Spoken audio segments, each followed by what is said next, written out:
আশার। তাই তো তোমায় বাসি ভালো, হৃদয় নামের ফুলদানিতে, হৃদয় নামের ফুলদানিতে গেঁথে রেখেছি প্রেমের মালা। ইয়া রাসূলুল্লাহ ইয়া হাবিবাল্লাহ, ইয়া রাসূলুল্লাহ ইয়া হাবিবাল্লাহ, ইয়া রাসূলুল্লাহ। আল্লাহুম্মা সাল্লি আলা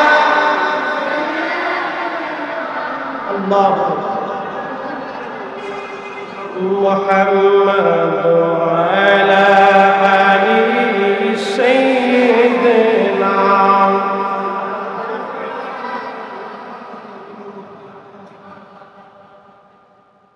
দুরূদ শরীফ এমন একটি আমল, আপনি পড়তে দেরি হবে গো, আল্লাহর হাবিবের রওজা মুবারকে পৌঁছাইতে দেরি হবে না।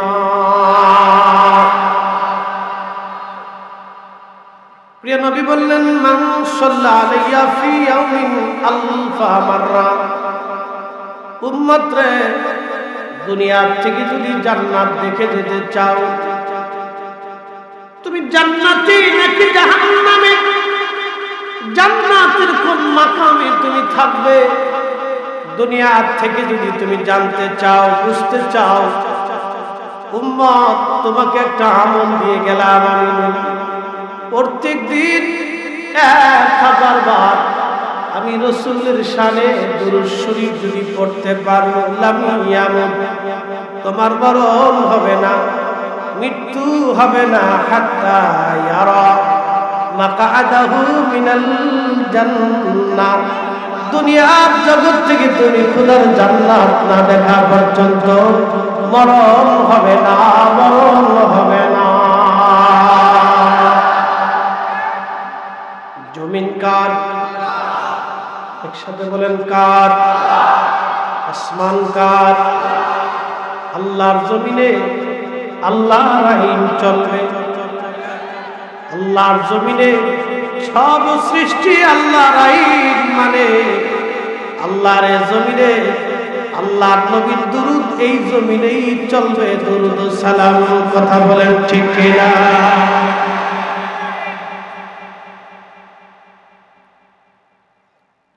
জমিন মানে হলো যার জন্য, আসমান হলো যার জন্য, বেহেশত হলো যার জন্য, হাশর কায়েম হবে যার জন্য, পৃথিবী সাজাইলো আল্লাহ যার জন্য।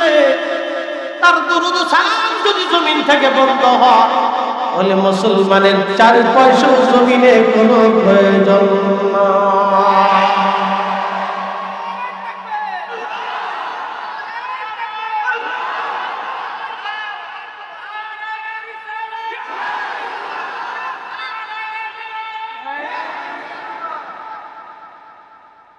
আবার বলি, জমিন কার? আমরা কার? এক সময় জমিন শেষ, আসমান থাকবে না, জমিন থাকবে না, পৃথিবী থাকবে না, কুল মাখলুকগুলি নিঃশেষ হয়ে যাবে। কোরআন বলতেছে, কুল্লু মান আলাইহা ফানিন আয়াবকা ওয়াজহু রাব্বিকা যুল জালালি ওয়াল ইকরাম।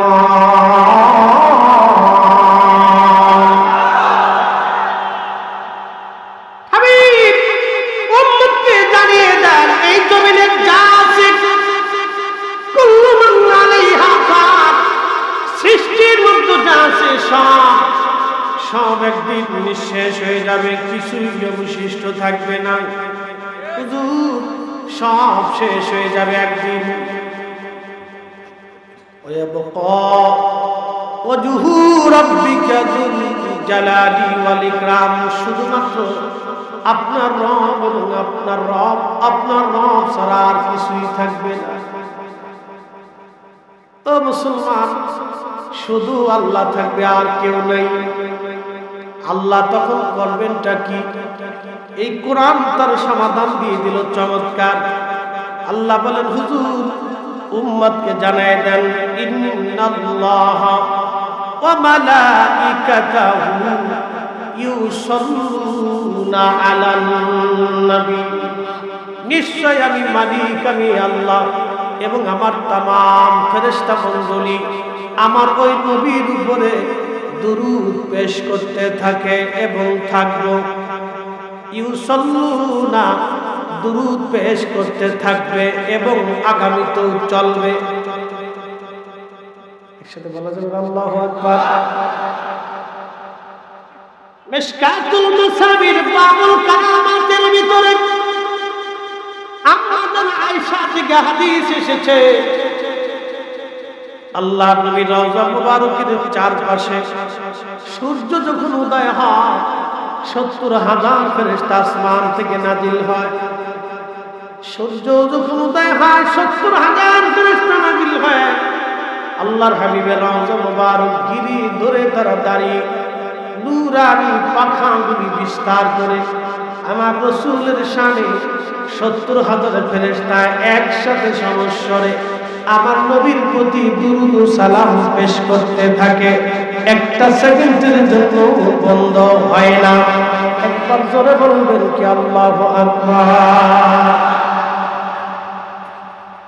ওই ৭০,০০০ ফেরেশতা আসমানে চলে যায়, নতুন করে আবার ৭০,০০০ এসে পড়ে।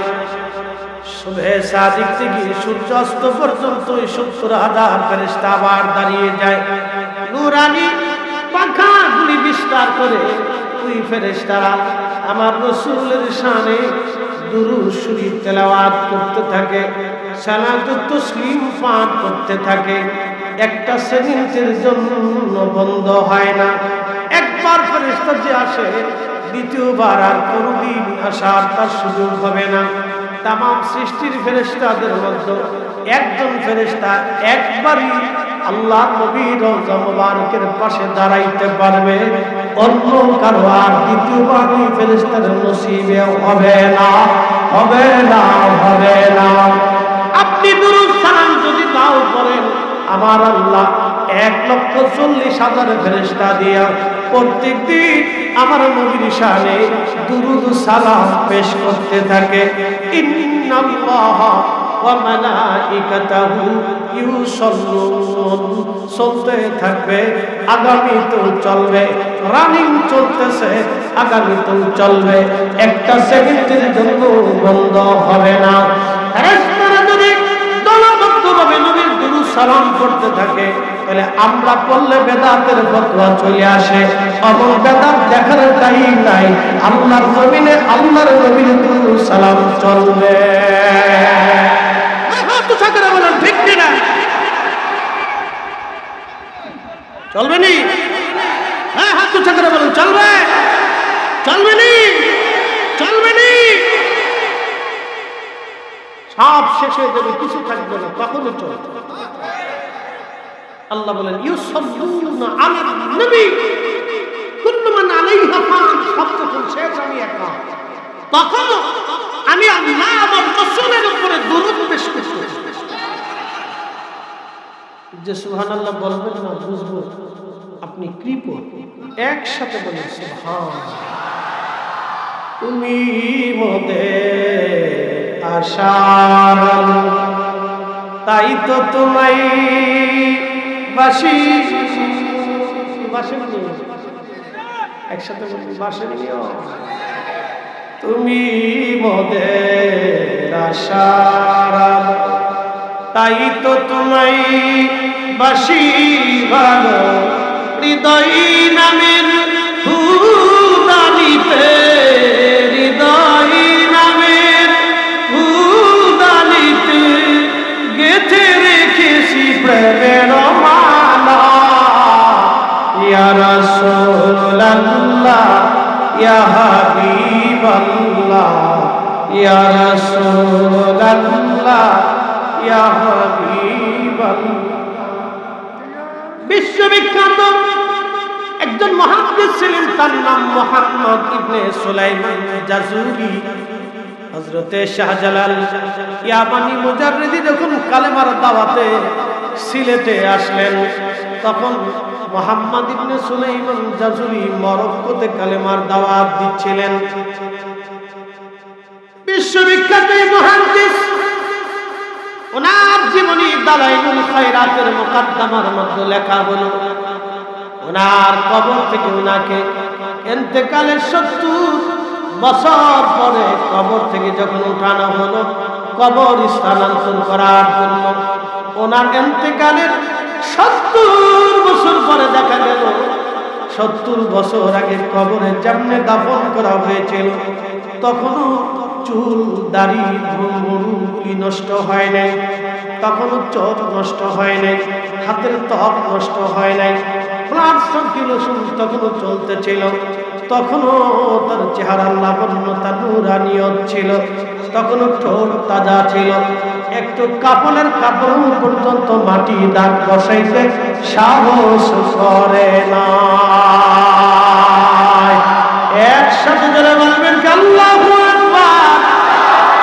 ওনার জীবনে একটা আমল ছিল, বিশ্ববিখ্যাত মুহাদ্দিস, মরক্কোর বারবার নামক এলাকা আছে, মরুদ্যান, মরুভূমি, মরু অঞ্চল এলাকা, কঠিন এই মরু অঞ্চলগুলিতে কালেমার দাওয়াত দেওয়ার জন্য হযরতে মুহাম্মদ ইবনে সুলাইমান জাজুলি রওনা হয়ে গেলেন। যখন গেলেন প্রচন্ড জোহর, দুপুর গড়িয়ে জোহরের নামাজের সময় ঘনিয়ে গেল, মরুভূমির মধ্যে পথ চলতেছিলেন, পানি শেষ হয়ে গেল, প্রচন্ড গরমে মরুভূমিতে পানির তৃষ্ণা খুব বেশি বেশি বেশি বেশি লাগে। এবছর আমি হজে ছিলাম, বাবারে পানির তৃষ্ণা এত কঠিন। আমাদের দেশে তো বহু হাজি আছে, এক হাজি হলো সুদে হাজি, আর একটা ঘুষে হাজি, আকাইয়া হাজি, অন্যের টাকা মাইনে দেওয়া হাজি।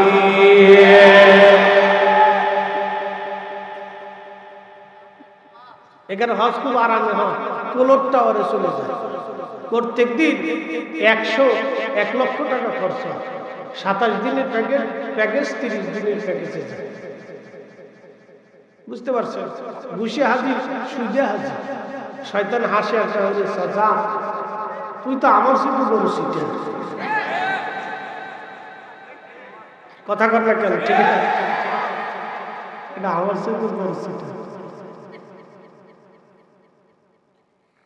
শোনা যাবে একটা কথা আজকে বলে দিই, টুপি মাথায় দেন আর জুব্বা গায়ে দেন, সুন্দর করে নামাজ পড়েন, যদি খাবার হালাল না হয় আল্লাহর কসম করে বলি টুপি কিয়ামত পর্যন্ত মাথায় দিলেও কাজ। সরকারি টাকা মাইরা, রাষ্ট্রের টাকা মাইরা, জনগণের অর্থ মাইরা দিয়া বুজুর্গি সাজলে ওই বুজুর্গের সাজা।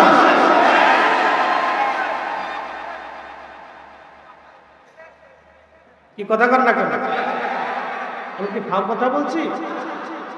সাতটা পানির মতো পরিষ্কার কথা বলছি, ক্লিয়ার কথা। বাবা, আমাদের কবরে যেতে হবে, আল্লাহর কসম করে বলতেছি, মেহেশরের মাঠ কায়েম হবে। আল্লাহ নবী বলছেন সিংওয়ালা সিং ছাড়া প্রাণীর বিচার সেদিন গরু, ছাগল, হাঁস, মুরগি, ভেড়া, বকরির বিচার হবে। আল্লাহ ফরিদি হুজুর বলেন, হ্যাঁ এটি সত্য। আল্লামা ইমাম সুয়ুতি আল-হাবিলিল ফতোয়ার মুজাল্লাদুস সানি মাসালিকুল হুনাফা বিওয়ালিদিল মুস্তাফা রিসালাতুল জালাল, পাগলের ফয়সালা শিশু বাচ্চাদের হবে, এবং যারা পৃথিবীর দুর্গম স্থানে জঙ্গলি কিছু জঙ্গলের মানুষ বসবাস করে তাদের কাছে কালেমার বাবার আদৌ পৌঁছায়, তাদেরকে আল্লাহ ডাক দেন, গরু ডাক দেন। আপনাদের গ্রামের নাম কি? বালুহাটের এই ওই শিল্পপাড়া কর, আর যে পাড়ায় কর, বালুহাটের শিল্পপাড়ার গরু আর সোনাতলার গরুর সাথে মারামারি যাচ্ছে। গরু বাদ দিলাম, কুত্তার জায়গায় আসে, বিরাট বড় লিডারও আছে, কুত্তা আছে না ভাই? এই গ্রুপের লিডার থাকে, ওই গ্রুপের লিডার থাকে, দুই গ্রুপের সীমান্তে খুব মারামারি, কিন্তু জীবনে এত মারামারি কুত্তা করছে, এক কুত্তা আর এক কুত্তারে কোনদিন মার্ডার করে নাই। আপনি কুত্তা থেকে শিখে যাবেন, কিন্তু মানুষ মারামারি করে এক মানুষ আর এক মানুষকে খুন করে। আমরা মানুষই তো হতে পারি, মুসলমানের হিসাব করে। যেই বেটা হোটেলের দোকানে মরা মুরগি চালায় দেয়, পয়সা করে মরা মুরগি, বুঝেন নাই?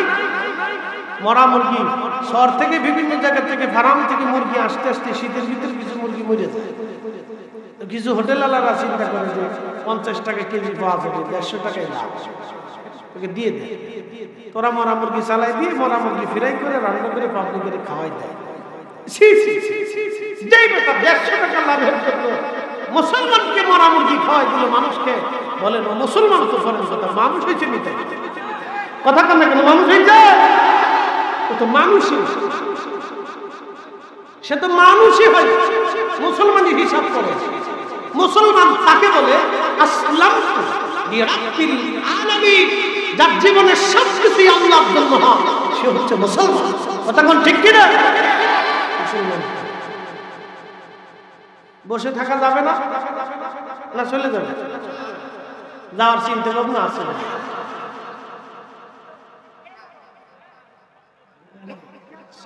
চলে যাবে? বুঝতে কইছেন না? না বুঝতে হজর পর্যন্ত আসেননি? বলেন ইনশাল্লাহ। ইনশাল্লাহ বলে থাকা লাগবে না, নেকি হয়ে গেছে।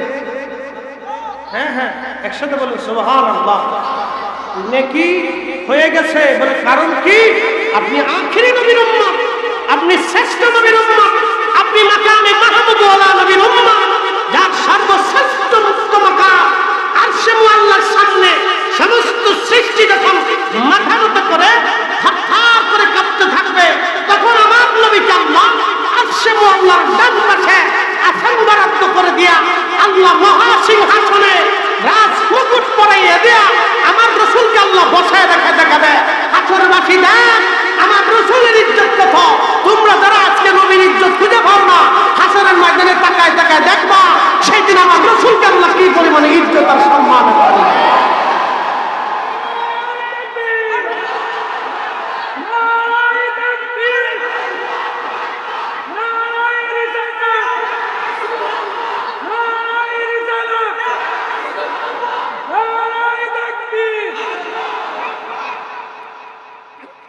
রিসালাতের স্লোগান ফালতু বলে দিয়েছি। আচ্ছা, আপনাদেরকে একটা কথা বলি।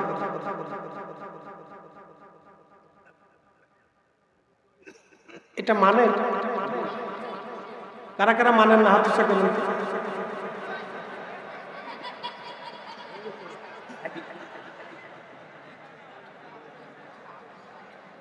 সিস্টেম লস বুঝতে অসুবিধা। আমাদের ফরিদপুরে একটা থানা আছে শাল, একটা গ্রাম আছে 10,000। গ্রামের নাম কয় হাজার? পার্শ্ববর্তী গ্রামের নাম গোরাধা। গোরাধা থেকে একজনের বউ ফালাইয়া 10,000 চলে। এক মিনিট,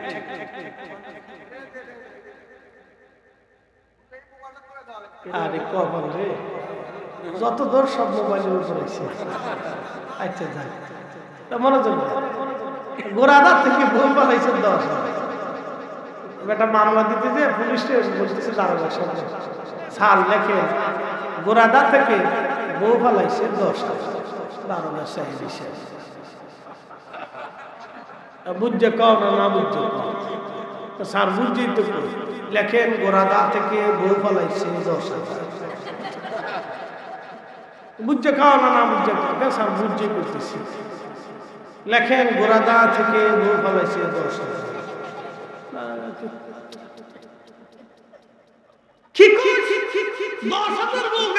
একজনও দেখছে না স্যার, গ্রামের লোক 10,000 তা তো করি বুঝতে বুঝতে আপনারও বুঝতে মারেন তো। কোরআন একটা সূরা আছে, সূরা ইনশির, এখানে একটা আয়াত আছে। সূরা ইনশির পুরোটাই রাসূলের সম্মানে লেখা।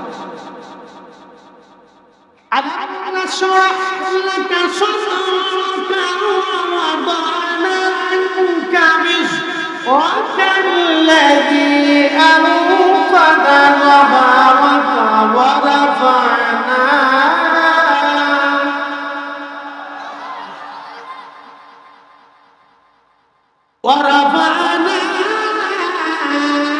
لك ذكرك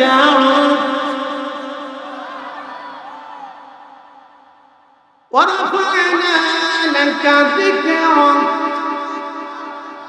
হুজুর আপনার জিকিরকে রফা'না লাকা যিকরাক আপনার জিকিরকে আপনার শানকে আপনার সম্মানকে আপনার আলোচনাকে আমি আল্লাহ বুলন্দ করেছি মহাবুলন্দ করেছি সীমান আল্লাহ নির্ধারণ করে দেন আয়াত নাযিল হয় তাফসীর আবু হাতিম 1200 বছর আগে লেখা তাফসীর তাবারি 1250 বছর আগে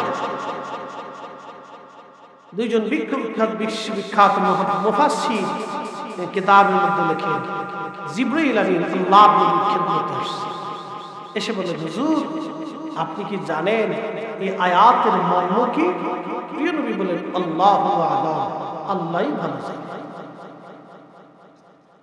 জিবরাইল ডেকে বলে হুজুর কোরআনের আয়াত নাযিল করলেন আল্লাহ, তাফসীর করেছেন আমার আল্লাহ, আমার রব জানিয়েছেন ইদা যুকিরতু যুকিরতা মাই, আমি আল্লাহর জিকির যেখানে আপনি নবীর জিকির হবে সেখানে। আশহাদু আল্লা ইলাহা ইল্লাল্লাহ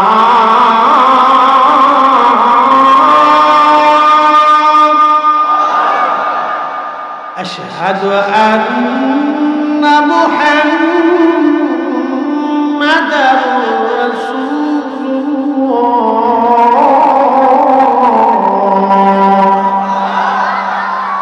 আল্লাহর পরে নবী, জোরে বলেন আল্লাহর পরে, একসাথে আল্লাহর পরে, আল্লাহর পরে, আল্লাহর পরে। কে লিখে দিছে? কে বলে দিছে? না আমরা আজান বানাইছি, আমরা আজান বানাইছি, আমরা বেদাতির আজান বানাইছি, আমরা বেদাতি, আমরা আজান বানাইছি। আজান আল্লাহর পরে নবী, আল্লাহর পরে নবী, আল্লাহর পরে নবী। আল্লাহ ডাক দিয়ে বলতে হাবিব ইদা যুকিরতু যুকিরতা মাই, আমি আল্লাহর জিকির যেখানে আপনি নবীর জিকির সেখানে, আমি আল্লাহর আইন যেখানে আপনি নবীর আইন হবে সেখানে। এই জন্য আল্লাহর নবী বলে গেলেন কোরআন তোমরা মানবা, আমি রাসূলের সুন্নাহ তোমরা মানবা, আমি আল্লাহ মানবা, আমার রাসূল তোমরা মানবা। আতি আল্লাহ আল্লাহ মানবা, আতি আর রাসূল যেইভাবে আল্লাহ মানো ওইভাবে রাসূল মানবা। আমিনু বিল্লাহি ওয়া রাসূলি, আমি আল্লাহর উপরে ঈমান আনবা, আমার রাসূলের উপরে ওইভাবে ঈমান আনবা।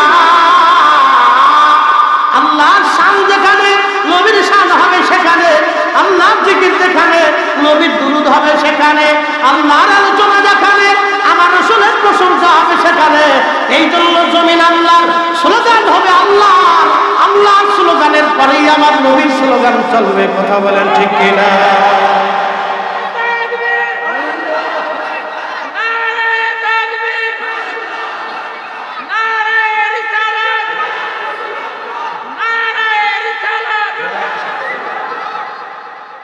আপনার বেদাতের হতো নি, আপনি খেতার নিচে নিয়ে যেতেন, ওগুলো আমার দেখার সময় আপনার পছন্দ না হলে আপনি দিয়ে, কি কথা ঠিক আছে না ভাই? আপনার পছন্দ নাই আপনি দিয়ে, আপনার স্লোগানের জন্য ইসলাম বসে থাকে, আপনার স্লোগানের জন্য আমার রাসূলের ইজ্জত কমে না, বাড়েও না, বরং রাসূলের দুরূদ করলে আমাদের না। আপনি রাসূলের পক্ষে না থাকলেও, শান না বললেও আল্লাহ যাহা বুলন্দ করে দেওয়ার সেটাই দিয়ে দিয়েছে। মাকামে মাহমুদ যেটা হিসাব হবে, হাউজে কাউসার সেটা হবে, জান্নাতে রাসূলের সুপারিশের পতাকার নিচ দিয়ে আপনাকে যেতে হবে। আপনি হাজার বছর যদি ইবাদত করেন, রাসূলের পতাকার মাধ্যম ছাড়া জান্নাতে যাওয়ার নসিব হবে না, হবে না, হবে না, হবে না। কোনো বাপের বেটার জন্ম কোনোদিনও হবে না, কোনো মায়ের পেট থেকে কোনো সন্তান কোনোদিন জন্ম হবেই না। রাসূলের সুপারিশের পতাকার মাধ্যম ছাড়া কোন বাপের বেটা জান্নাতে যাবেই না। এটাই ক্লিয়ার কথা। আপনি পক্ষে থাকলেও কিছু আসে যায় না, না থাকলেও কিছু আসে যায় না। থাকলে আমার জিন্দেগি শরফুল মাকিন আর শরফুল মাকান, শরফুল মাকানে আর শরফুল মাকিন। কিছু জায়গার কারণে মানুষের দাম বাড়ে, কিছু মানুষের কারণে জায়গার দাম বাড়ে। মদিনার কারণে রসুলের দাম বাড়ে নাই, রসুলের কারণে মদিনার দাম বেড়েছে, নবীর কারণে রিয়াজুল জান্নাহ হয়েছে। কথা বলেন না কেন? জোরে বলেন। আল্লাহ আমাদের সঠিক সময় দান করুন। ভাই আমার, হাসরের ময়দানে আল্লাহ রসুলের সামনে দাঁড়াইতেই, আহা, হাসরের ময়দানে আল্লাহ রসুলের সামনে দাঁড়াতে হবে। সেই দিন সে কি জবাব দিবে যে দুনিয়াতে বললো রসুলের আব্বা আম্মা কাফের ছিল? সেই দিন আল্লাহ রসুলের সামনে কোন চেহারা নিয়ে সে দাঁড়াবে? লজ্জা করা উচিত। ও আলেম হলো কেন? লজ্জা করা উচিত। ও আলেম হলো কেন? প্রতিকার দালাল হলেই তো ভালো। আদব কোথাকার, শরম করা উচিত। আলেম কেন? ইন্নামাল মুশরিকুনা নাজাসুন, কোরআন বলতেছে মুশরিকরা নাপাক। কোন নাপাকের মাধ্যম দিয়ে আল্লাহ তার রাসূলকে পৃথিবীতে আনেন। লজ্জা শরম করা উচিত। এই উপস্থিতি শক্ত ভাষায় কেন বলতেছি জানেন? হাসরের ময়দানে আল্লাহর আদালতে দাঁড়াবে। প্রিয় নবী বললেন, উম্মত, তিনটা জায়গা হাসরের মাঠে সন্তান মাকে বলবে, মা সন্তানকে বলবে, কেউ কারো কথা বলে থাকবে না। এমন কঠিন সিচুয়েশনের প্রথম ধাপ হচ্ছে আমল নামা যখন মাপতে হবে, মিজান পাল্লা আসবে। নেকির পাল্লা ভারী হলো নাকি গুনার পাল্লা ভারী হলো, সেই কঠিন মুহূর্তে রাসূল বলতেছেন, উম্মত, সবাই যখন তোমাকে ভুলে যাবে তখন আমি মিজানের পাশে তোমার জন্য দাঁড়িয়ে থাকব। এর বড় কথা আল্লাহ রাসূলের জীবনে আমাদের জন্য আর কিছু হতে পারে না। আল্লাহ রাসূল বলতেছেন, উম্মত, আমি সেই সময় তোমার জন্য দাঁড়িয়ে থাকব। রাসূল করিমের সাহাবী হযরত খালিদ ইবনে আনাস রাদিয়াল্লাহু আনহু সুনানুন নাসির বাবুর শাফার ভিতরে এসেছে, সুনানুত তিরমিজির বাবুর শাফাতের ভিতরে এসেছে। খাদিম বলতেছিলেন, ইয়া রাসূলুল্লাহ, মেহেশরের মাঠে আপনি আমাকে ভুলবেন না, আপনি ওয়াদা করেন। প্রিয় নবী বললেন, হ্যাঁ খাদিম বলো, তুমি আমার 10টা বছরের খেদমত করেছো, মেহেশরের মাঠে আমি তোমাকে সারা জান্নাতে যাব না। বলতেছি, ইয়া রাসূলুল্লাহ, কোন জায়গায় গেলে আপনাকে মেহেশরের মাঠে খুঁজে পাবো? নবী বললেন, প্রথম তুমি মিজানের কাছে গেলে পাবে, দ্বিতীয়ত তুমি হাউজের কাছে গেলে পাবে, তৃতীয়ত তুমি ফুলসিরাতের ঘাটে গেলে আমাকে পাবে। বলি, ইয়া রাসূলুল্লাহ, যদি আর এই 3 জায়গায় খুঁজে না পাই? নবী বলেন, 3টি স্থানেই তুমি আমাকে পাবা। আমার উম্মাহ বেহেশত যাওয়ার আগ পর্যন্ত আমি এইখানে 3টে স্থানে দাঁড়িয়ে আমার উম্মাহকে পাহারা দিতে থাকবো। আল্লাহু আকবার! আল্লাহু আকবার না বললে সে মুসলমান না। একসাথে হাত উঁচা করে বলেন আল্লাহু আকবার, হাত উঁচা করে বলেন আল্লাহু আকবার, চিৎকার মেরে বলেন ইয়া রাসূলুল্লাহ। রাসূলের শান জীবনের শেষ নিঃশ্বাস পর্যন্ত আমরা শুনতে থাকবো, গাইতে থাকবো। রাসূলের ইজ্জতের পক্ষে জীবনের শেষ সময় পর্যন্ত লড়াই করতে থাকবো। কথা বলেন ঠিক তাই?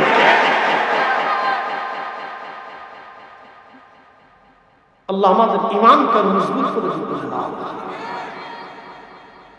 আহা, সেদিন রাসূলের পক্ষে, রাসূল যাকে যার উপরে সন্তুষ্ট হবে তার গোলাম নসিব। সুলাইমান জাসুরি মরুভূমির মধ্যে গেলেন, পানি মনে আসেনি আপনাদের ওয়াজ? পানি শেষ, পানি খুঁজে পান। শরীয়তের মাসালা হচ্ছে পানি না পাইলে তায়াম্মুম করার সুযোগ আছে, কিন্তু শর্ত হলো আপনাকে পানি খুঁজতে হবে।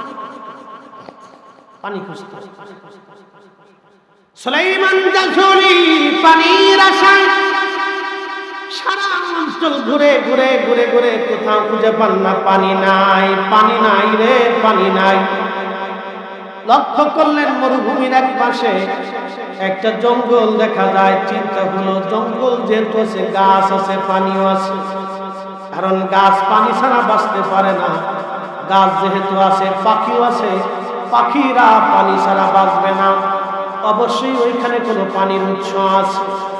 ধীরে ধীরে হেঁটে হেঁটে আল্লামা সুলাইমান জাজুলি রাহিমাহুল্লাহ তিনি চলে গেলেন, ইবনে জাজুলি চলে গেলেন। তিনি শুধু ওই জঙ্গলের মধ্যে যাওয়ার পরে দেখলেন একটা গাছের নিচে ছোট্ট একটা করে ঘর, ঘরের দরজার পাশে যে ডাকে, ঘরের মধ্যে কেউ আসুনি, আমি ওযু করব, নামাজ পড়ব।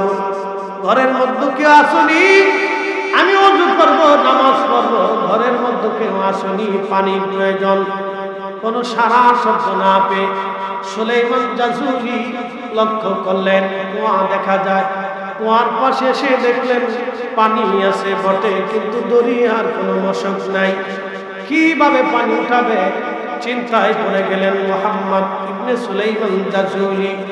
পানির চিন্তায় পেরেশান হয়ে চাঁদ পানি তিনি ঘুরতে লাগলেন, কেমনে পানি উঠানো যায়। ওনার পেরেশানি দেখে একটা ছোট্ট বালিকা, আফ্রিকার মরক্কোর একটা ছোট্ট মেয়ে কুয়ার অদূরে দাঁড়ায় দাঁড়ায় মুস্কি মুস্কি আসে। সুলাইমান জাজুলি ডাকতে বলতেছে, মা, কুয়ার অদূরে দাঁড়ায় তুমি মুস্কি মুস্কি হাসো। মারে, কুয়ার মধ্যে রশি গড়ি মশক কি তুমি সামলে রাখছো নি? আমি পানি উঠাবো, ওযু করবো, নামাজ পড়বো। মেয়েটা ডাক দেবে, হুজুর আপনার পরিচয় কি? বলে, আমার নাম মুহাম্মদ ইবনে সুলাইমান জাজুলি। হুজুর আপনার পরিচয় শুনেছি, আপনি অনেক বড় মুহাদ্দিস, অনেক বড় শাইখুল হাদিস। হুজুর একটা কথা বলি, মনে কিছু নিবেন না গো। বলো মা, কি বলতে চাও? হুজুর দরিয়ার মশক ছাড়া কি কুয়ার নিচ থেকে পানি কি উঠানো যায় না?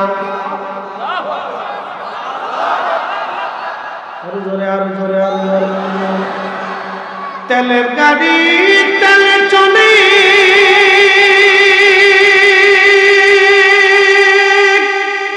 খাবার গাড়ি হাওয়ায় উড়ে,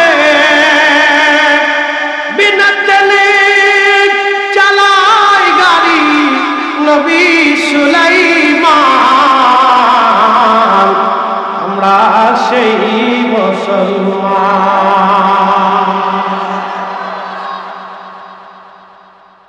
ওয়াজ কি চলবে? যদি চলে তাহলে 10টা মিনিট আপনাদেরকে কষ্ট দিব। ওয়াজ ওইখানে রাখলাম, 5 মিনিট পরে আবার ওখান থেকে গিয়ে আসবো। 5টা মিনিটের মধ্যে বলবেন হুজুর কি বলতে চান?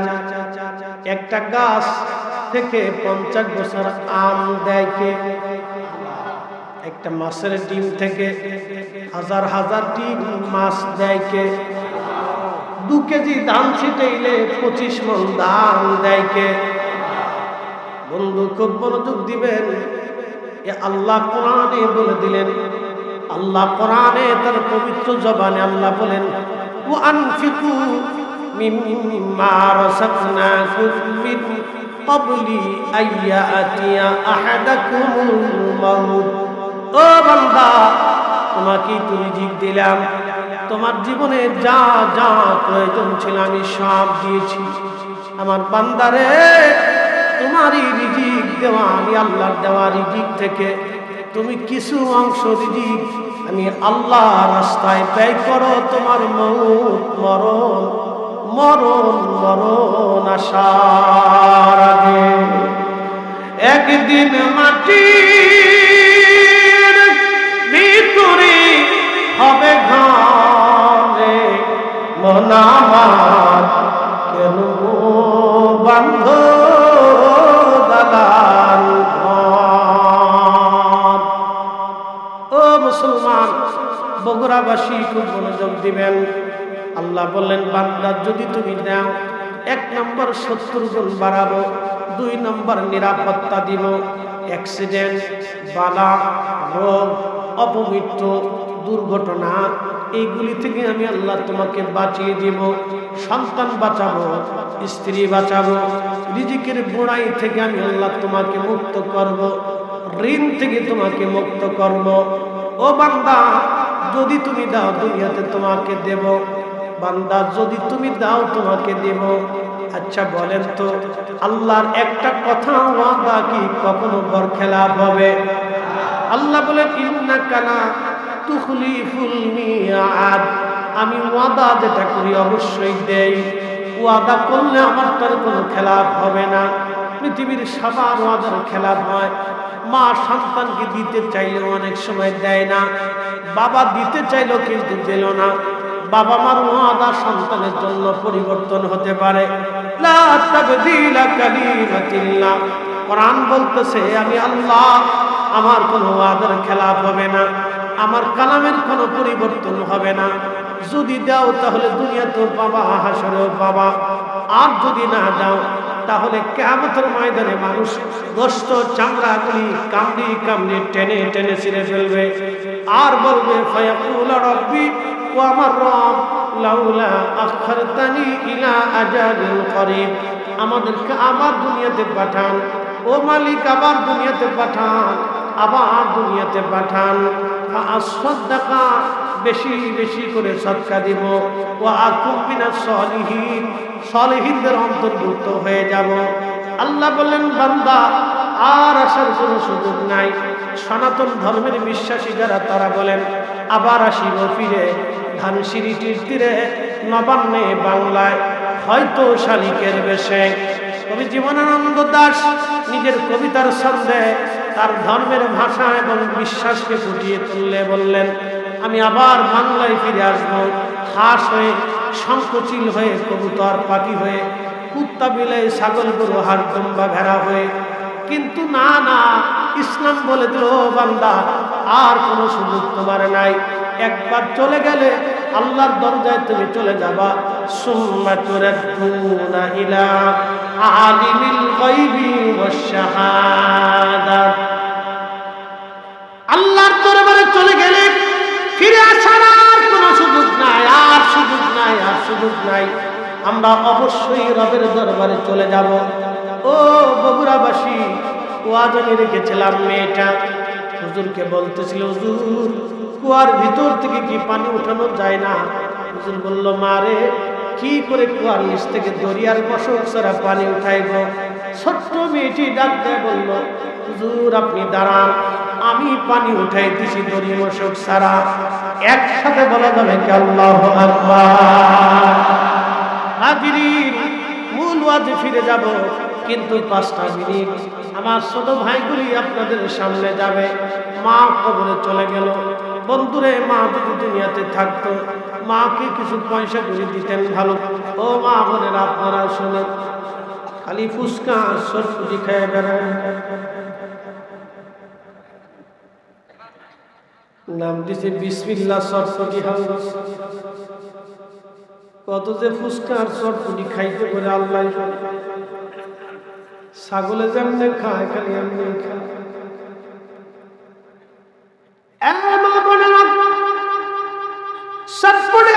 বারবার যারা ফিরে ফিরে যান, বেপরদার মতো যারা চলেন, তারা ভালো করে শুনে যান। মেয়েটা ডাক দিয়ে বলল হুজুর আপনি দাঁড়ান, আমি কুয়ার নিচ থেকে পানি উঠাই। দালাইলুল খায়রাতের মুকাদ্দমার মধ্যে আল্লামা ইমাম মুহাম্মদ ইবনে সুলাইমান জাযুরি রাহিমাহুল্লাহ নিজে লিখতেছে, দুনিয়ার মানুষে আমার জীবন আমি কেমনে পরিবর্তন করেছি শোনো। ছোট মেয়েটা একটা পাথর, ছোট্ট একটা পাথর এনে কুয়ার পাশে দাঁড়া করাইয়া, পাথরের উপরে দাঁড়াইয়া মেয়েটা কি যেন করতে লাগলো। আর কুয়ার মধ্যে থুতু মারতে লাগলো, থুতু মারতে লাগলো। কি যেন পড়ে, থুতু মারে, কি যেন পড়ে, ছোট ছোট করে থুতু মারতে লাগলো। ঠিক মুহাম্মদ ইবনে সুলাইমান জাযুরি রাহিমাহুল্লাহ বলেন, আমি তাকায় দেখি রে কুয়ার নিচ থেকে পানি উঠে উঠে উঠে উঠে একেবারে কুয়া পরিপূর্ণ হয়ে গেল। চিৎকার মেরে বলেন আল্লাহু আকবার। তেলের গাড়ি তেলে চলে, হাওয়ার গাড়ি হাওয়া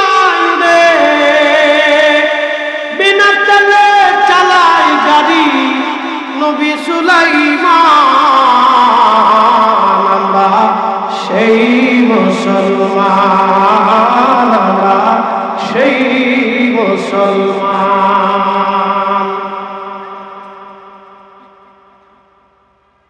বুঝতে অসুবিধা? কুয়ার নিচ থেকে কি উঠে গেল? পানি উঠে গেল। ঘটনা শেষ, সামনে আরো আছে। কি পড়লো? সুলাইমান জাজুলি রাহমাতুল্লাহ আলাইহি ওই পানিতে ওযু করলেন, পানি পান করলেন, নামাজ পড়লেন। মেয়েটা দৌড়াইয়া ঘরের মধ্যে যে দরজা লাগিয়ে দিল। কি পড়লো? কি পড়লো সুলাইমান জাজুলি জানার জন্য ঘরের দরজার পাশে যা বলে, মা, মারে দরজা খোলো মা, ও মা দরজা খোলো। বসে বসে, এ মা দরজা খোলো। আচ্ছা, আপনারা টাটা দিতেছেন কার? এটা দেখা যায় নাকি?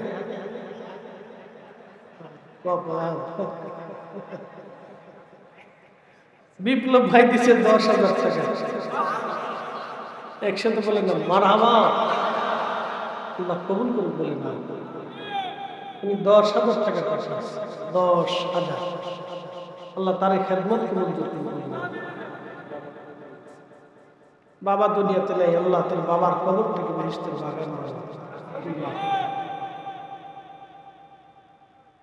যদি কোনোদিন মদিনাতে যান, মদিনার থেকে বদরের দিকে যাবেন, বদর থেকে মদিনার দিকে আসবেন, একটা এলাকা পাবেন, জায়গার নাম বীরে শেফা।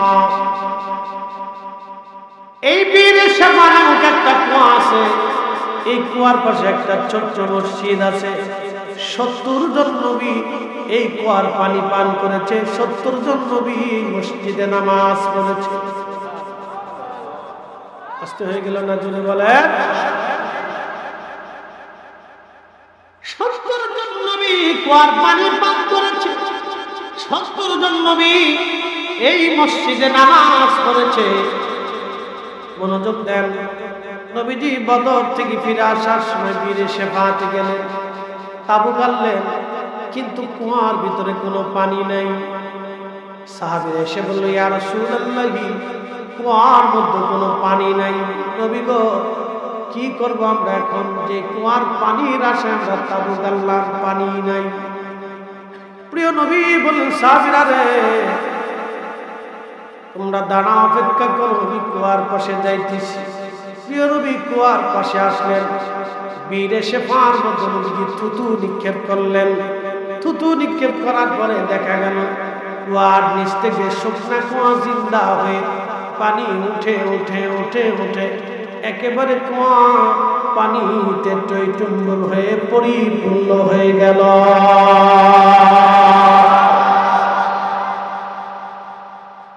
একসাথে বলবেন আল্লাহু আকবার। রাসূল কারীমের থুতু মুবারকের সেই কুয়া এখনো আছে, বীরে শেফা। এই পানি আর এই পানি কখনো এক হবে না। এটা রিফাইন করা হলো দুনিয়া আর কোন মেশিন যন্ত্র দিয়ে। আর বীরে শেফার পানি রিফাইন করলাম আর নবীর থুতু মুবারক। ওই পানি আর পানি এক হলো না, এক হলো না, এক হলো না।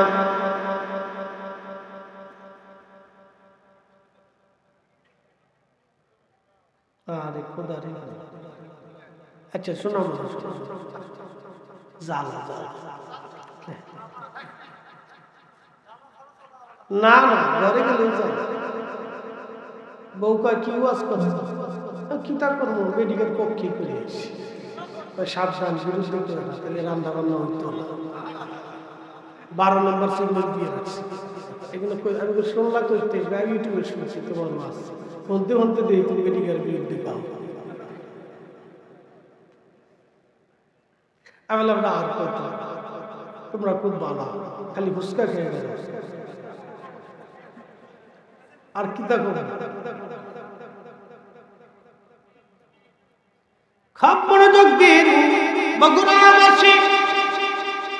প্রিয় নবীর থুতু মুবারকের পানি এখনো আছে। আসছে, 1400 বছর ধরে কুয়া চালু হলো, কোটি কোটি হাজিরা সেই পানি পান করলো, কিন্তু আজও পর্যন্ত কুয়া বন্ধ হয় নাই। একসাথে বলবেন কি মারহাবা। তুমি মোদের আশা,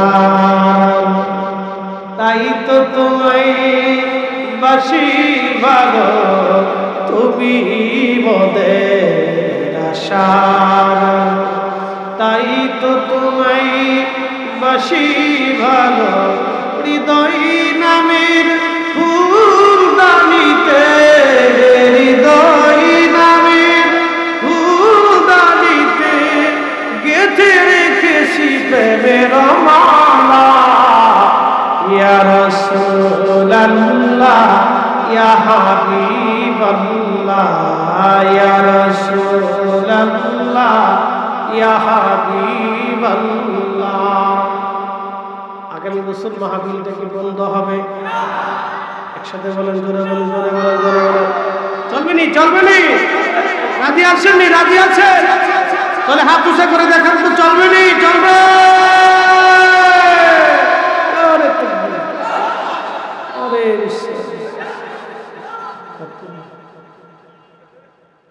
মাহফিল বন্ধ হলে, নসিহত বন্ধ হলে দিন নষ্ট হবে। মাহফিল বন্ধ হলে, নসিহত বন্ধ হলে দিন নষ্ট হবে। আদ-দীনুন নসিহা, আদ-দীনুন নসিহা, আদ-দীনুন নসিহা। দিন নসিহতের উপর নির্ভর করে, দিন নসিহতের উপর নির্ভর করে। পৃথিবী থেকে যদি ওয়াজ নসিহত বন্ধ হয়ে যায়, তাহলে আমাদের ইসলামের বিরাট বড় ক্ষতি হয়ে যাবে। এগুলোর জন্য যে কোনো মূল্যে ওয়াজ নসিহত চালু রাখতেই হবে, রাখতেই হবে। কথা কর না কেন? মুসল্লিরা আমি সব বলেছি, কারা বসে দিচ্ছি? হ্যাঁ, একবারে সব সামনে বসে দিচ্ছি, বড় বড় মুসল্লিরা সব বলেছি। মুসল্লি খুব কড়া, একবার সামনের কাতারে বসা। আজকে ওয়াজ শুনবে, কালকে যে সেলিব্রেশন স্টার্ট করে ঘোরায় ঘোরায় ঘোরায় ঘোরায় বসে।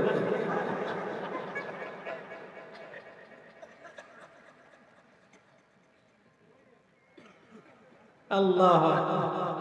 আচ্ছা, আপনাদেরকে আল্লাহর একটা কুদরত আজকে বলে দিয়েছি। একটাই রুহু। রুহু কয়টা? আমাদের সবার রুহু কিন্তু একসাথে একদিনে এক মুহূর্তে সৃষ্টি করছে। একসাথে বলুন আল্লাহু আকবার। এই রুহুটাই ও যখন ছোট তখন এর এক অনুভূতি, যখন শিশু আর এক অনুভূতি, যখন কিশোর আর এক অনুভূতি, যখন বালক আর এক অনুভূতি, যখন যুবক তখন আর এক অনুভূতি, যখন বৃদ্ধ তখন আর এক অনুভূতি। রুহু কয়টা? বয়সের সাথে। এই বয়সে সেন খুলে গোড়ায় গোড়ায় ভাষাতে আমারও যদি আপনি 1 কোটি টাকাও দেন তা পাইতেন। সুযোগ, অনুভূতি। কিন্তু ওদের বয়সে যখন আমরাও ছিলাম তখন আমরা ঘুরাই ঘুরাই বলে দিচ্ছি। এটা ছোট্টকালের আলাদা সিচুয়েশন সবার জন্য। কি প্রেসিডেন্ট, কি প্রধানমন্ত্রী, কি রাষ্ট্রপতি, কি আলেম, কি আপনার বাইতুল মুকাররমের খতিব সাহেব বলে, আর বড় মাদ্রাসার প্রিন্সিপাল সাহেব বলে, সবারই একই ছোট্টকালে সিচুয়েশনে ঢুকেছি। উইদাউট নবী আলাইহিস সালাতু ওয়াস সালাম, শুধু নবীরা ব্যতীত। একসাথে বলবেন আল্লাহু আকবার। শুধু রাসূলরা ব্যতীত, নবী রাসূলরা ব্যতীত আল্লাহ তাদেরকে একবারে মায়ের পেটের ভিতর থেকে আইব মুক্ত করে, ইন্নাকা উলিকা মুবাররান মিন কুল্লি আইব কাআন্নাকা খুলিকতা কাদ খুলিকতা কামা তাশা। হাসান বিন সাবিত কবিতার ছন্দে মসজিদে নববীতে বসে বলতেছে, হুজুর আপনি পৃথিবীতে আসছেন, আপনি আইব মুক্ত, ত্রুটি মুক্ত, খাতা মুক্ত, ভেজাল মুক্ত। এই জন্য রসুলের আব্বা আম্মা জান্নাতি জান্নাতি জান্নাতি। তাদেরকে যারা কাফের বলবে, জাহান্নামী মনে করবে, আমি মনে করি তারা সব ইহুদিদের চোখ। বাজ্জা খুঁজে নেয়, তাহলে কোরআন শরীফ মিথ্যা।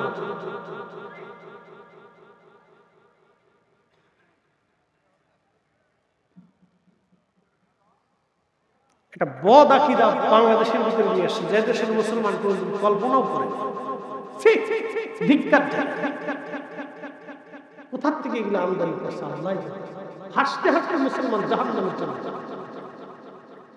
আচ্ছা, আপনাকে একটা প্রশ্ন করি, হুজুর এখানে বসে আছেন, এখন হুজুরের যদি আমি বলি, হুজুর আপনার বাবা গরু, 1 মিনিট হাসবেন না, বোঝার জন্য বলছি। এটা বলার পরে হুজুর আমার 500 টাকা দিয়ে বললেন, ফরিদ সাহেব আপনি আমার আব্বারে গরু চোর বললেন, তার জন্য পুরস্কার হবে? উনি কি মনে মনে আমার উপরে ক্ষুণ্ণ হবে না, বেজার হবে না? আপনারও বলবেন যে ফরিদ সাহেব আপনার মতো বক্তা তুই কথা বলার কথা না, আপনি কথা কেন বললেন? আপনি কেন বললেন? আপনার কাছ থেকে মানুষ কিছু শিখবে, আর আপনি কি বললেন? দেখেন, আপনি সাধারণ বিষয় থেকে বুঝে যান যে আপনার বাবাকে কেউ গালি দিলে আপনার কাছে কষ্ট হয়। ঠিক আমার রাসূলের আব্বা আম্মা সম্পর্কে কেউ ছোট্ট ত্রুটি মূলক কথা বললো, আল্লাহ রাসূলের অন্তরে ব্যথা লাগে। ইন্নাল্লাযীনা ইউযুনাল্লাহু ওয়া রাসূলাহু লা'নাহুমুল্লাহু ফিদ দুনিয়া। কোরআন বলতেছে, আমি আল্লাহকে এবং আমার রাসূলকে কেউ যদি কষ্ট দেয়, আমি আল্লাহ বলতেছি দুনিয়াতে তার উপরে লানত, আখিরাতে তার উপরে লানত। আপনি ঠিক বললেও ঠিক, না ঠিক বললেও ঠিক, কোরআনের বাক্যই ঠিক। এক কথা কর লাগে যারা বলে আল্লাহর কোরআনের ঠিক। কোথা থেকে আজেরে বাজেরে আসে আল্লাহ, আর যত দোষ খালি আমাদের আসে। মুসলমান খুব শুনে যাবেন, বুঝিয়ে দেবেন। হাজিরিন, আমি যে ওয়াজে গিয়েছিলাম সেখানে চলে যাই। আল্লাহ নবী প্রশ্ন রাখতে পারেন, হুজুর কথাগুলি কেন বারবার রাসূলের মহব্বতের দিকে নিয়ে যান? বুঝাই আপনাকে। আজ হেরেমে মক্কাতে কে কে গেছেন একটু হাত উঁচা করবেন যে মক্কায় গেছেন। হারাম শরীফে কে কে গেছেন একটু হাত উঁচা করবেন। আলহামদুলিল্লাহ। বাবা কবুতর আছে না নাই? কবুতর কি কেউ মারে? কবুতরকে মানুষ খাবার খাওয়ায়, কিন্তু এই কবুতর কারা? হেরেমের 2টা পাখি পাবেন, একটা পাখি কবুতর, আর একটা পাখি যাকে আমরা বলি আবাবিল। আসলে তার নাম কিন্তু আবাবিল না। আল্লাহ আবাবিল শব্দের অর্থ ঝাঁকে ঝাঁকে পাখি, তার নাম হয়ে গেল আবাবিল। সেটা যাই হোক, পাখি তো পাখি, 2টা পাখি হেরেমে পাবেন, একটা আবাবিল আর একটা কবুতর। পৃথিবীর কোন হাজি এই 2 পাখি হেরাম শরীফে কখনোই ধরবে না, মারবে না, ছবে না, একটা পাখির গাও হাত দেবে না, বরং তাদেরকে খাবার দিয়ে আসবে। 1450 বছর ধরে হাজিরা তাদেরকে খাবার দেয়। প্রশ্ন রাখবেন কারণ কি? আবাবিল আল্লাহ পাঠাইলেন কাবাকে হেফাজত করার জন্য, খোদার ঘর রক্ষা করার জন্য, হেফাজতের জন্য, খোদার ঘরের পক্ষে যুদ্ধ করার জন্য। কিয়ামত পর্যন্ত আবাবিল থাকবে। আর কবুতর আল্লাহ পাঠাইলেন। ইমাম ইবনে কাসির আল বাদায়ের মধ্যে লেখেন, আমার নবী গারের সৌদের ভিতরে যখন ঢুকলেন, হযরত আবু বকরকে নিয়ে মাকড়সা এসে জাল বুনিয়ে দিল, আর একটা কবুতর এসে বাসা বানাইয়া ডিম পেড়ে দিল। মাকড়সাকে আল্লাহ পুরস্কার স্বরূপ জানিয়ে দিলেন, মাকড়সা কিয়ামত পর্যন্ত খাদ্যের জন্য তোমাকে পৃথিবীতে ঘুরতে হবে না, আমার রাসূল পাহারা দেওয়ার জন্য আমি তোর জালের ভিতরে খাবার পৌঁছে দেব। চিৎকার করে বলেন আল্লাহু আকবার।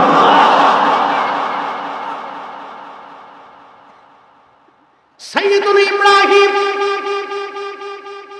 আগুনের ভিতরে ব্যাঙ এসে, ছোট্ট একটু ব্যাঙ এসে সিরিঞ্জের মতো যেভাবে ইনজেকশনের সিরিঞ্জ থেকে সিরিঞ্জ করে সামান্য পানি বের হয়, ওইরকম ব্যাঙ পেশাব করে 2 মাইল দূর থেকে আগুনের উত্তাপে মানুষ কাছে যেতে পারে না।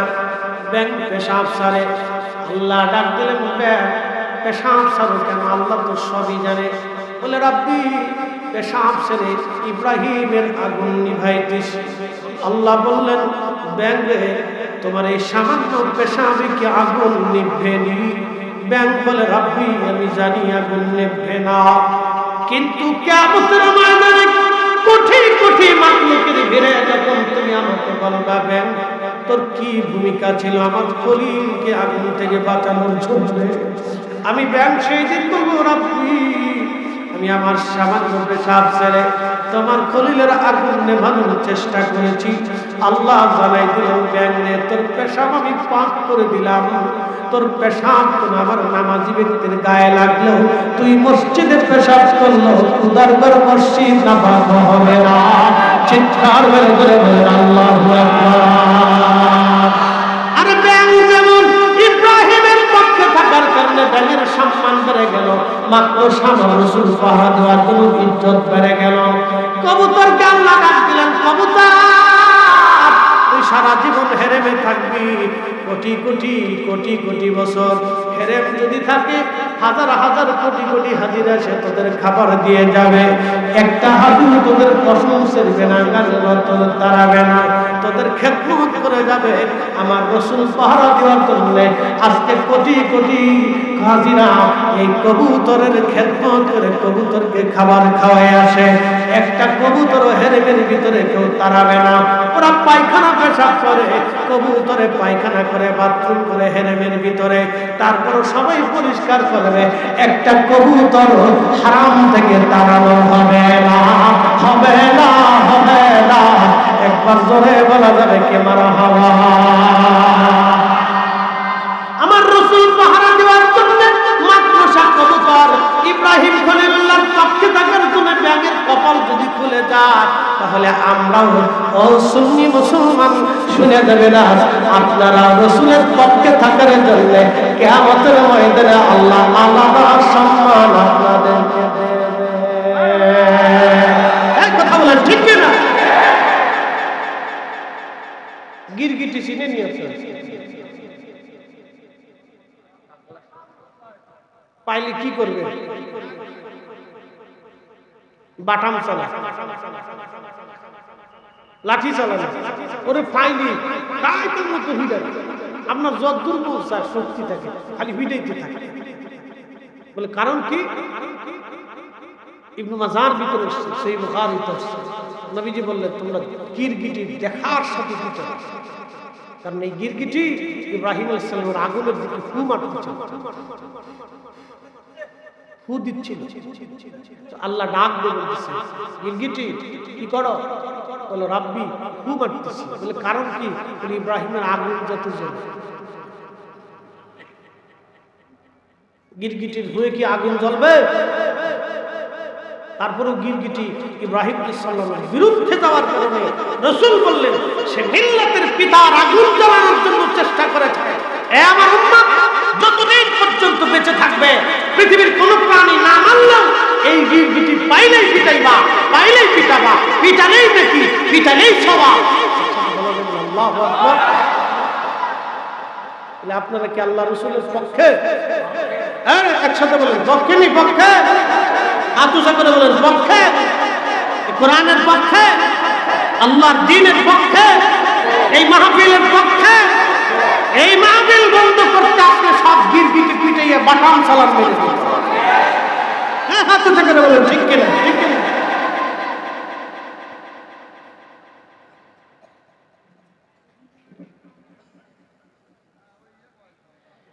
জিন্দেগি তো যাইরে ফাঁকি লেখছে তো খুব মোটা করে যাতে হুজুর ভুলে না যায়। বোঝা গেলে গজলের খুব ভক্ত, তাকে আল্লাহ হায়াত দারাজ করে। আবার কয়টা মানুষের মাথার উপরে ছবি সিস্টেম করে দুটো চোখ দিছে, আবার একটু হাসি দিছে, একটা দুইটা তিনটে চারটে। লোক তো খুব বিচক্ষণ লোক দেখতেছে। কত কোয়ালিটির মানুষ দুনিয়াতে আছে। জিন্দেগি তো যাইরে ফাঁকি দিয়া রে সোনার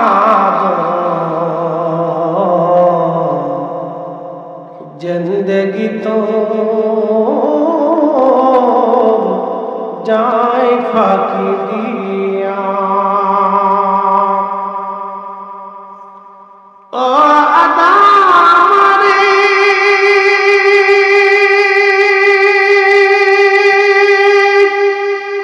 পাক ধরিয়া গেছে দাড়ি, দন্ত মাসে গোটা চারি, সমন জারি গিয়াছে করিয়ারে সোনার আদম,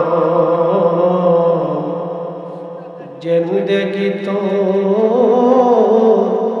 যায় ফাঁকি দিয়া,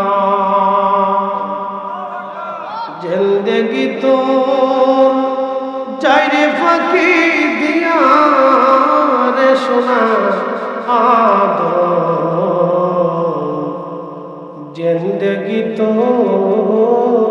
যায় ফাঁকি দিয়া। আরে আমাদের জীবন এইভাবেই চলে যাচ্ছে। কত রজনী পার করেছি ঘুমে ঘুমে, কতদিন চলে গেল আমাদের হেলায় হেলায়।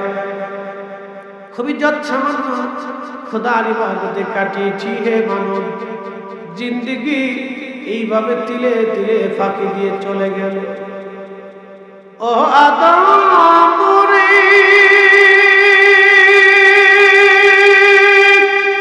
কামিনের ওই কোলেতে কাল ঘুমেতে রইলি তুই,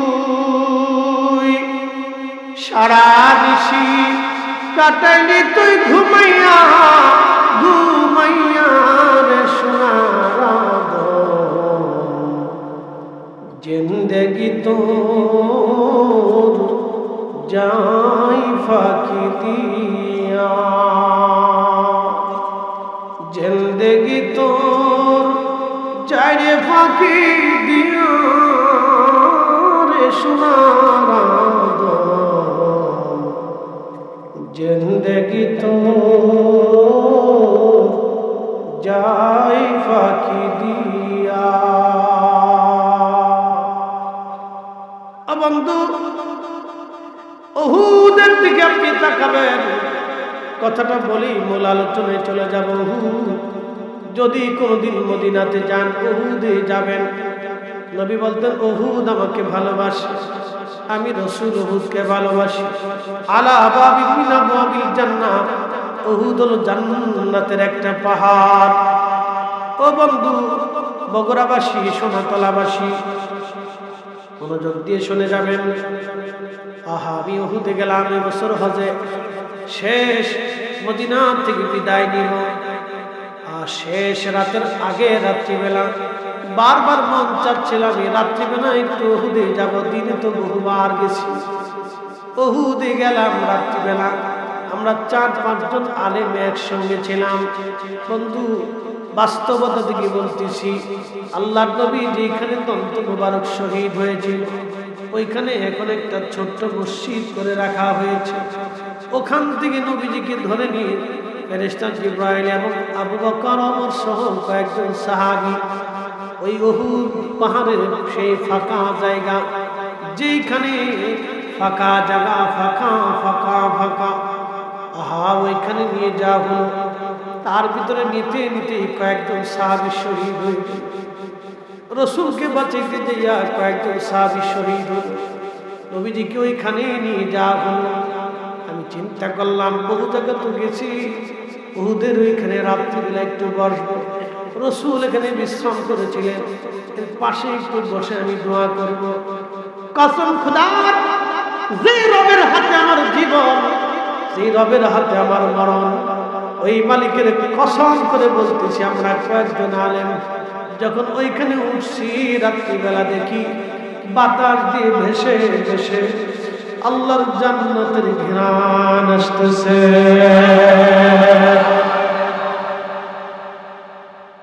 আমরা আশ্চর্য হলাম, ওখানে জমাতে একটু ছোট্ট জায়গা আছে, আমরা ওইখানে চাপাচাপি করে জমাতে এসা পড়লাম।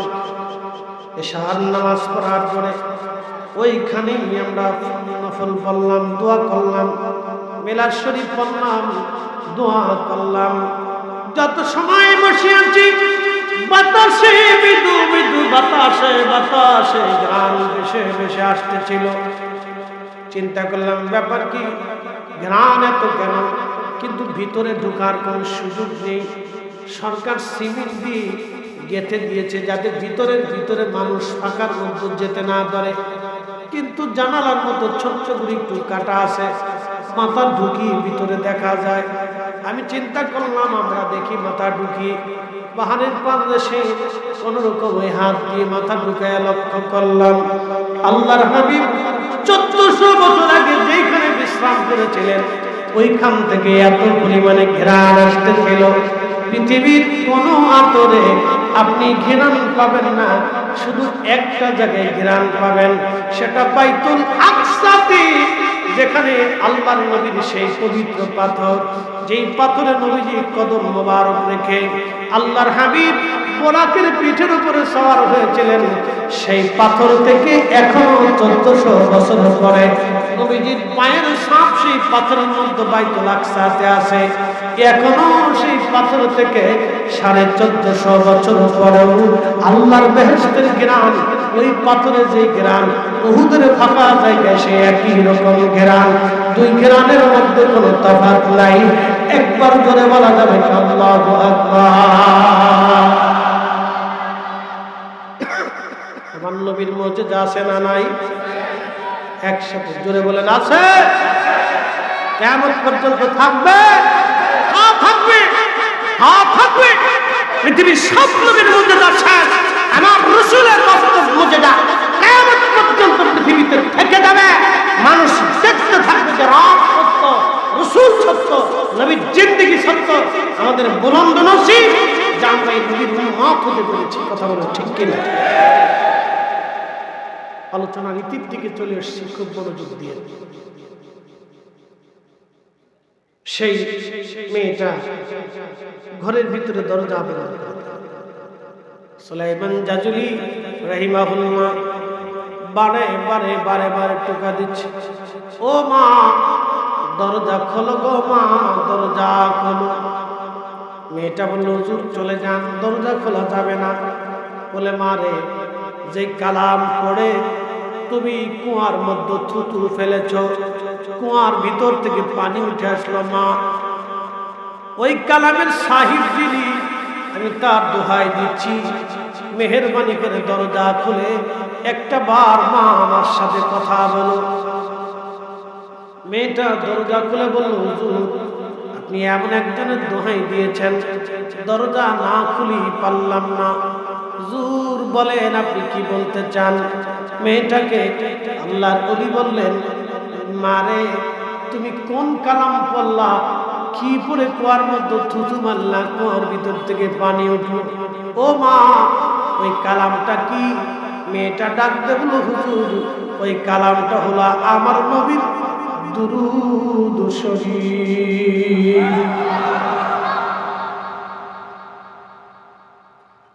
ইবনে জাজুলি ডাক দে বলে মা কোন দুরূদ শরীফ আমার একটু বলি মা। মেয়েটা ডাক দে বলে হুজুর ক্ষমা করবেন, ওই দুরূদ শরীফটা অন্য কাউকে দিতে আমার নবী আমাকে ইজাজত দেন নাই। বলে মারে রাসূলের সাথে কি তোমার দিদার হয়? মেয়েটা বলল হ্যাঁ হুজুর, প্রত্যেক রাতে আল্লাহর হাবিবের সাথে আমার দিদার হয়। না না জোরে বলেন আল্লাহু আকবার। আমার আগে সানি হিসাব হুজুর বলে গেছেন একটা হাদিস, সহিহ বুখারী তার কিতাবুর রুয়াতে, মান রাআনি ফিল মানামি ফাকাদ রাআল্লাহ। আল্লাহর নবী বলেন উম্মত স্বপ্ন যদি তুমি আমাকে দেখো তাহলে বাস্তবেই আমি নবীকে স্বপ্ন দেখেছ। কারণ আমি নবী নিজে আসি, ছবি আসি না। আমি নবী নিজে তোমার সঙ্গে স্বপ্নে কথা বলবো, আমি তোমার সঙ্গে স্বপ্নে দেখা দেব। আমি রাসূলকে কেউ যদি স্বপ্ন দেখে তাহলে বুঝবা আমি রাসূলই তার সঙ্গে দেখা দিয়েছি। বন্ধু 1450 বছর ধরে আমার নবী স্বপ্ন দেখান। কিয়ামত পর্যন্ত উম্মতের সাথে নবী স্বপ্নে কথা বলবেন। ইমাম মালিক মদিনায় থেকে 100 বার স্বপ্নে কথা বলেছেন। ইমাম আহমদ ইবনে হাম্বল জেলখানার মধ্যে 4টা বছর ছিলেন, তিনি জেলখানার ভিতরে 80 বার আমার নবীর সঙ্গে স্বপ্নে কথা হয়েছে। আর একসাথে বলেন আল্লাহু আকবার। হযরত আবু বকর সিদ্দিক রাহমাতুল্লাহি আলাইহি পীর মুর্শিদ ছিলেন শাহ সুফি ফতেহ আলী রসুলের নামা রাহমাতুল্লাহি আলাইহি। শাহ সুফি রসুলের নামা তিনি মুরাকাবা করলে আল্লাহর হাবিবের সাথে দিদার হতো। তিনি ওনার মুরিদের সঙ্গে মুরাকাবা করাইয়া আল্লাহর নবীর সাথে দিদার করাই দিতে পারতেন। একসাথে বলা যাবে আল্লাহু আকবার। এই জন্য ওনাকে রসুলের নামা বলা হয়। ওনার মাজার আছে ভারতের কলকাতার মানিকতলা। এই মানিকতলায় আমি জিয়ারতে গিয়েছিলাম। ওনার মাজার শরীফের ঢোকার সময় ডান পাশে একটা ছোট্ট মাজার আছে। এই মাজার ঘুমিয়েছেন হযরত কারামত আলী জনপুরি রাহমাতুল্লাহি আলাইহির বড় আওলাদ হযরত আব্দুল আউয়াল জনপুরি রাহমাতুল্লাহি আলাইহি। একবার করে বলেন মারহাবা।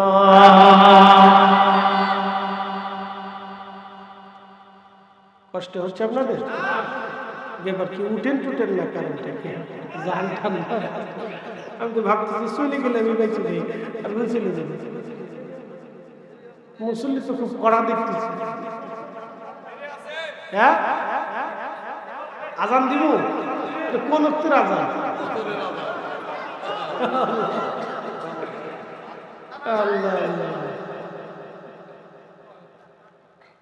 শোনেন শোনেন, আল্লাহ আল্লাহ রসুলকে দেখেন। উসমান গনি রাদিয়াল্লাহু আনহু শহীদ। তো উনি রোজা রাখতেন। 40 দিন ওনার বাড়িটা ঘিরে রাখছে। তো উনি শহীদ হয়ে যাবেন। যে সময় শহীদ হলেন সকালবেলা ফজর পড়ে উনি কোরআন শরীফ পড়ে ওই অবস্থায় হেলাল দিয়ে ঘুমিয়ে পড়ছে। স্বপ্নে দেখলেন আল্লাহ নবীকে দেখা যায়। নবীজি বলেন, উসমান কেমন আছে? বলি, ইয়া রাসূলুল্লাহ, আমার কাছে আর ভালো লাগে না। উসমান, তুমি কি থাকবা না চলে আসবা? বলি, ইয়া রাসূলুল্লাহ, দুনিয়াতে থাকার ইচ্ছা নাই। আল্লাহর নবী বলেন, উসমান রে, তাহলে শোনো, তুমি চলে আসবে সন্ধ্যার সময়। আমরা দুইজন একসাথে আল্লাহর জান্নাতে ইফতার করব। উসমান তো রোজা রাখতেন। তুমি তো রোজা রাখছো, সন্ধ্যার সময় তুমি চলে আসো, তোমার সাথে আমি একসাথে ইফতার করব। আমি আপনাকে বুঝাইতে পারবো, কেউ যদি রাসূল বিশ্বাস না করে আমার কিছু করার নেই। উহুদে চলে যাবে। উহুদে যেখানে রাসূলের দন্ত মোবারক শহীদ হওয়ার পর বিশ্রাম করেছিলেন, ওখানে গেলেই বুঝবেন রাসূল আছেন। আমি আপনাকে বুঝাইতে পারবো। শোনেন, বুঝানো যাবে না। যাকে সাপে কামড় না দিছে তাকে সাপের যন্ত্রণা বুঝানো যায় না। এটা বুঝানো যায় না। জানি না আমাদের দেশে কি বিশ্বাসের মতবাদ প্রতিষ্ঠিত থাকে, জানি না। একটা কথা মনে রাখবেন, আহলুস সুন্নাত ওয়াল জামাত দ্বীন। এই জামাতে শাহজালাল ইমাম, খাজা মাইনুদ্দিন চিশতি, আজমারি সঞ্জরি, বাহাউদ্দিন নকশবন্দ বুখারী, মুজাদ্দিদ আল ফিসান সরহিন্দি, এই জামাতে ঘুমিয়েছেন ইমামুল আযম আবু হানিফা, ইমাম শাফিঈ, ইমাম মালিক ইবনে মুহাম্মদ হাম্বল। একসাথে বলা যাবে না মারহাবা। এই জামাত কিয়ামত পর্যন্ত টিকে থাকবে না, কিয়ামত পর্যন্ত টিকে থাকবে। এটাকে নষ্ট করতে পারবে না, কিয়ামত পর্যন্ত টিকে থাকবে। পৃথিবীর সমস্ত শক্তি একত্রিত হবে এর বিরুদ্ধে, ধ্বংস করে দেওয়ার জন্য, কিন্তু হবে না। হঠাৎ একজন শাহজালালের জন্ম হবে, শাহপরানের জন্ম হবে, শাহ মাখদুমের জন্ম হবে, শাহ আলীর জন্ম হবে, ইমামুল আযমের জন্ম হবে, ইমাম শাফির মতো একজনের জন্ম হবে। পৃথিবীতে কোথাও না কোথাও এমন একজন অধীর জন্ম হবে যার মাধ্যম দিয়ে আবার এই জামাত উজ্জীবিত হয়ে যাবে। আস্তে হয়ে গেল না? জোরে বলে না, না হয় না, আরো জোরে বলে, একসাথে বলে। বিশ্বাস আছে? ও মালিকের প্রতি বিশ্বাস আছে?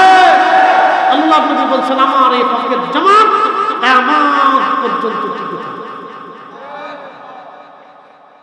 যে জমাতে অলি তৈরি, যে বিশ্বাসে অলি তৈরি।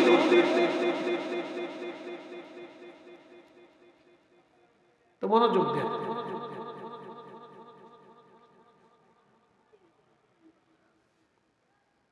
উসমান রাদিয়াল্লাহু আনহু শহীদ হয়ে গেলেন।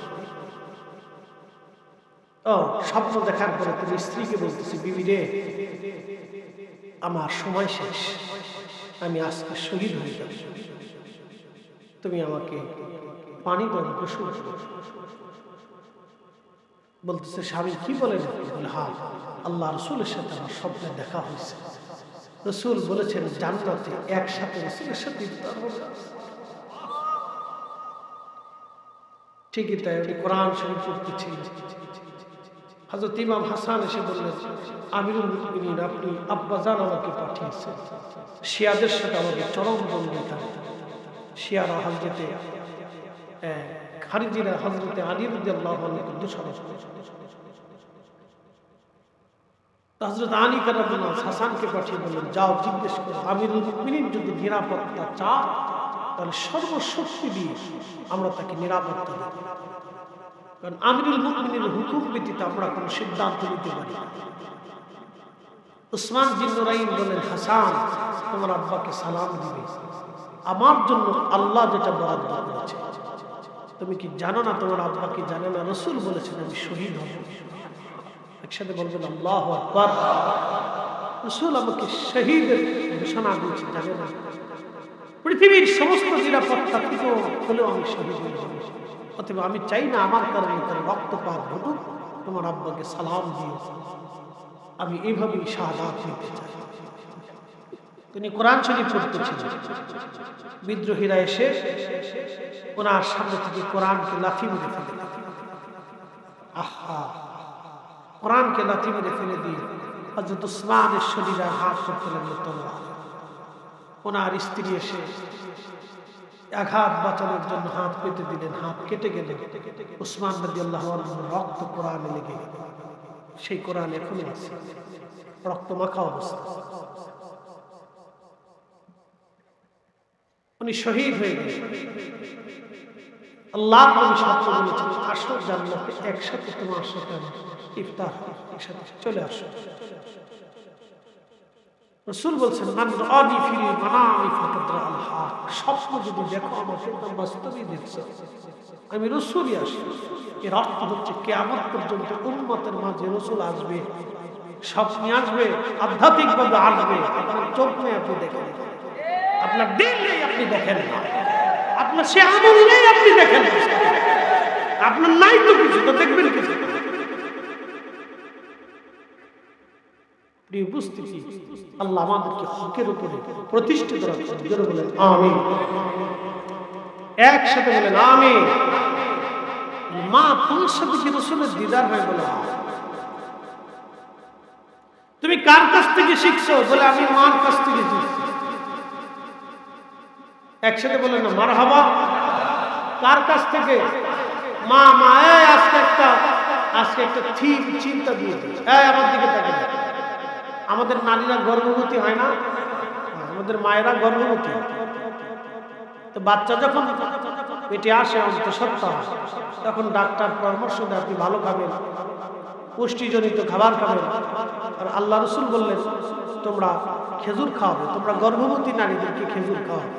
আমরা দেশের বেরিয়ে তো খেজুর চিনি না, ফুচকা চিনি, এটা খাবি যাবি খা, শুধু আবি যাবি। তো ডাক্তার বলে তোমরা ভালো খাবার খাও, দুধ খাও, ডিম খাও, পুষ্টিজনিত খাবার খাইলে বাচ্চার পুষ্টি হবে, স্বাস্থ্য ভালো থাকবে, ব্রেন ভালো হবে। তো মায়েরা ওই সময় ভালো পুষ্টিজনিত খাবার খাওয়ার চেষ্টা করে, ভালো ভালো খাবার খায়। এখন আমার প্রশ্ন, মা খাইলে যদি সন্তানের খাওয়া হয়, মা ঘুমাইলে যদি সন্তানের ঘুম হয়, মার পুষ্টি হলে যদি সন্তানের পুষ্টি হয়, মার রক্ত হলে যদি সন্তানের রক্ত হয়, মার ভালো খাবার খেলে যদি সন্তানের মেধা হয়, তাহলে বাচ্চা পেটের ভিতরে মা যখন টুনটুনা টুনটুন তারানারা দেখে, তো এই বাচ্চা দুনিয়াতে আসার পর তারানারা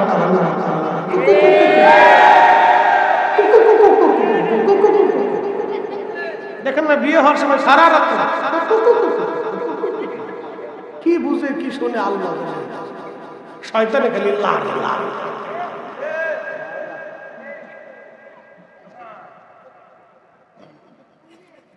কথা কি খারাপ কিছু ভাই? কথার ভিতরে যুক্তি আছে। এই জন্য বিয়ে করলে সোলা গলা করে না, আজারে বাজারে করে না, দেখে বুঝছে ভদ্র নামাজ পরিষ্কার অর্ধবেশন দেখে করে। বুঝতে পারছেন? এগুলো বুঝে শিখে করে তাহলে কোনো লাভ নাই, জিন্দিগি নষ্ট হবে, কপালে ঠাড়া হবে। বাংলাদেশে কনসার্ট হলো, ওই যে আপনার কি কয় স্টেডিয়াম, কত বেডি প্যান্ট পরিয়ে, জিন্সের প্যান্ট পরে শার্ট গায়ে দিয়ে, বাপরে বাপ, ওই পাকিস্তানের কোন শিল্পী আসছে এখন গান শুনতে গেছে। ইরে বাপ, কত বেডি গান শুনতে গেছে। কি বুঝলেন আপনি? বগুড়াতে একটা দিয়ে দেখে, আমি আসার সময় মাহফিল থেকে আসার সময় দেখি রাস্তার পাশে গান হচ্ছে। আরে মানুষ আওলা দৌলত কত বেড়া বেড়ি গান শুনতেছে। কনসার্ট একটা দিয়ে দেখে হাজার হাজার নারী পুরুষ ওখানেই যায়, হাজার হাজার নারী পুরুষ সেখানে। তার মানে বোঝা গেল পৃথিবীতে আওলা জাওলাই বেশি। এই জন্য মসজিদে মুসলিম কম হয়, হবেই তো আওলা জাওলা বেশি। ছোট্ট মেয়েটি ডেকে বলে, হুজুর মায়ের কাছ থেকে শিখছি, বলে মা রে এই দুরূদটা তুমি আমারে শিখাও। বলে হুজুর আপনার জন্য আফসোস হয়, আল্লাহর নবীর পক্ষ থেকে ইজাজত নাই। বলে মা তোর এই দুরূদের বরকত কি আমি শূন্য হব? বলে না, আপনি চেষ্টা করেন। সুলাইমান গাজুলি সারা পৃথিবী ঘুরে ঘুরে ঘুরে ঘুরে আল্লাহর নবীর 500 দুরূদ শরীফ তিনি জোগাড় করলেন। 500 দুরূদ জোগাড় করে নিয়ে ওই বারবার নামক এলাকায় চলে গেলেন। মেয়েটাকে বললেন, মা দেখো তো এই দুরূদ শরীফ পাওয়া যায় কিনা।